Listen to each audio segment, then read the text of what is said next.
بسم اللہ الرحمن الرحیم۔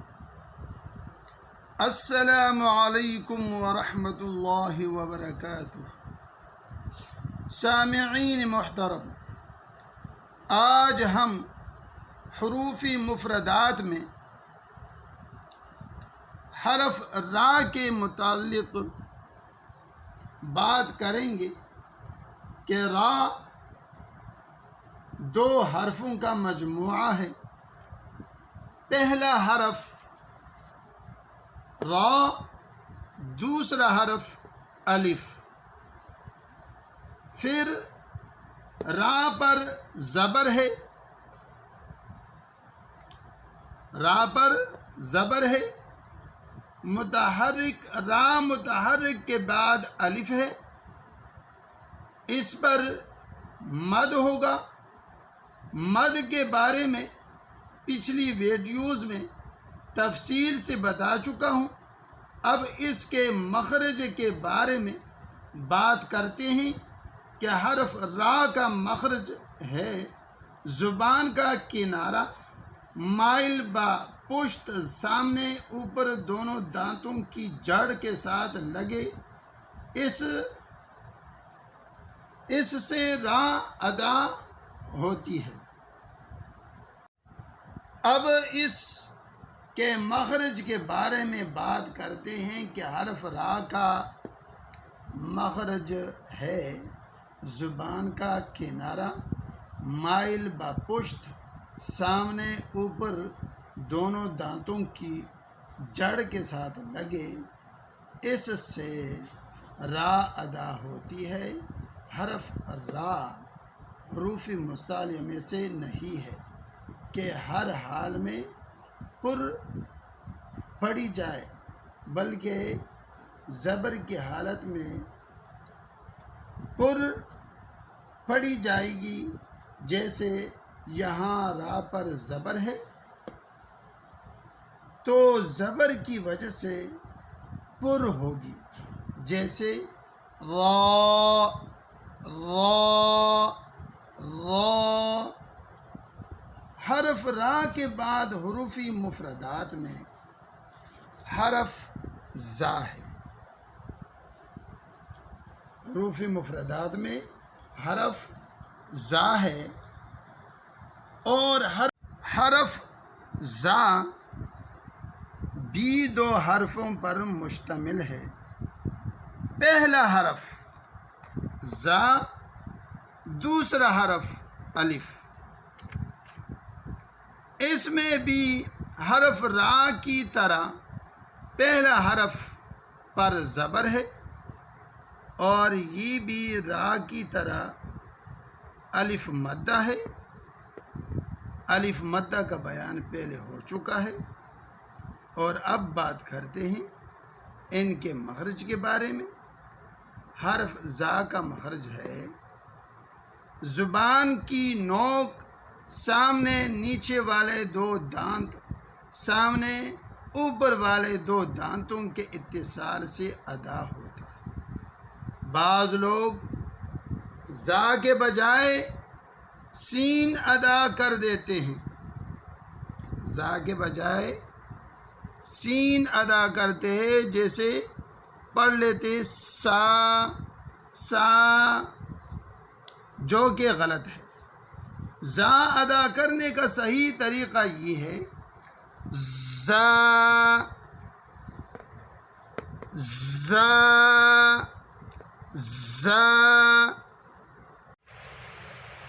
اس کے بعد حروفی مفردات میں سین ہے، حرف سین، اور حرف سین تین حرفوں پر مشتمل ہے۔ وہ تین حروف کون سے ہیں؟ سین، یا اور نون۔ اب سین پر زیر بھی ہے اور یا پر جزم ہے، تو جب یا ساکن سے پہلے والے حرف کے نیچے زیر آ جائے تو یہ حروف مدہ بن جائے گا۔ اور اس کو یائے مدہ کہیں گے، اور دوسرا نام اس کو مد اصلی بھی کہتے ہیں۔ جب یا ساکن ہو اور یا ساکن سے یعنی یا کے اوپر جزم ہو اور جزم والے یا سے پہلے والے حرف کے نیچے زیر ہو تو اس کو یائے مدہ کہیں گے۔ لیکن یہاں پہ مد اصلی نہیں ہوگی، کیونکہ حرف یا کے بعد حرف نون ہے اور نون ساکن ہے، جس کی وجہ سے یہ مد لازم کلمی مخفف ہوگا۔ اگر نون نہ ہوتا تو یہ صرف یائے مدہ رہتا، جس کو مد اصلی کہتے ہیں۔ لیکن یا ساکن کے بعد دوسرا ساکن والا حرف نون آ گیا، جس کی وجہ سے یہ مد لازم کلمی مخفف بن گیا۔ اور دوسری بات کہ لفظ سین پر زیر ہے، جس کو معروف بھی پڑھنا ہوگا نہ کہ مجہول۔ معروف کس طرح پڑھا جاتا ہے؟ سین زیر یا سی پڑھنا چاہیے۔ ہاں جی، بعض لوگ پڑھتے ہیں سی اور سی میں فرق ہے، سی اور سی یعنی معروف۔ اب بات کرتے ہیں لفظ سین کے مخرج کے بارے میں۔ تو سین کا مخرج نو کی زبان اور نیچے والے دو دانتوں کا کنارہ اور اوپر سامنے دو دانتوں کا کچھ اتصال، ان سے سین ادا ہوتا ہے۔ سین کی آواز سیٹی جیسے ہوتی ہے، جیسے سین سین سین۔ حرف سین کے بعد دوسرے نمبر پر یا ساکن ہے، جو کہ مدہ ہے، اور یا مدہ کے متعلق پچھلی ویڈیو میں بات کر چکا ہوں۔ تو اب بات کرتے ہیں حرف سین میں تیسرے نمبر پر حرف نون کی۔ حرف نون کا مخرج ہے زبان کا کنارہ، ثنایا سے انیاب کی طرف والے تالو کے ساتھ لگے، اس سے نون ادا ہوتا ہے۔ تو سین کا صحیح طریقہ پڑھنے کا یہ ہے، سین سین سین۔ اب بات کرتے ہیں حروف مفردات میں شین کی۔ حرف شین کی بات کرتے ہیں۔ اب بات کرتے ہیں حروف مفردات میں حرف شین کی۔ حرف شین بھی 3 حرفوں کا مجموعہ ہے۔ وہ کس طرح؟ نمبر 1 شین، نمبر 2 یا، اور نمبر 3 نون، یعنی یہ 3 حروف شین کے اندر ہے۔ ظاہراً تو حرف شین ایک ہی حرف نظر آتا ہے، لیکن اس کے اندر 3 حروف ہیں، یعنی 3 حروفوں پر شین مشتمل ہے۔ حرف شین میں 3 حرفوں میں شین ہے پہلے نمبر پر۔ شین پر زیر ہے، اور زیر جس حرف پر آ جائے وہ حرف معروف کر کے پڑھنا ہے، مجہول پڑھنے سے بچانا ہے۔ اب بات کرتے ہیں شین کی مخرج کی۔ تو شین کا مخرج ہے وسط زبان اور اس کے مقابل اوپر کا تالو، یہاں سے شین ادا ہوتا ہے۔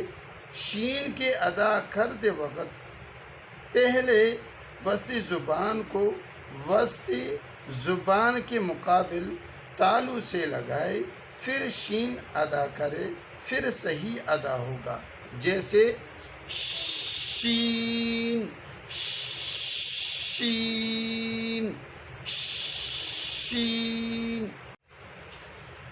حرف شین میں 3 حروف ہیں، اور 3 حروف میں پہلا لفظ شین ہے، دوسرا یا ہے۔ تو حرف یا کی بات کرتے ہیں کہ حرف یا پر جزم ہے، اور جب یا ساکن ہو اور اس سے پہلے والے حرف پر زیر ہو تو اس یا کو یائی مدہ کہتے ہیں، اور اسی کو مد اصلی بھی کہتے ہیں، لیکن یہاں پر مد اصلی نہیں، کیونکہ یا ساکنہ کے بعد نون ہے، اور نون پر بھی سکون ہے۔ تو یہ یا مد اصلی کے بجائے مد فرعی بن گیا، اور مد فرعی میں پھر مد لازم کلمی مخفف بنا۔ باقی سب کچھ سین کے قاعدے میں بتا چکا ہوں، اب اس کی ادائیگی کے بارے میں بتاتا ہوں۔ شین صحیح ادا کرنے کا طریقہ یہ ہے، شین شین شین۔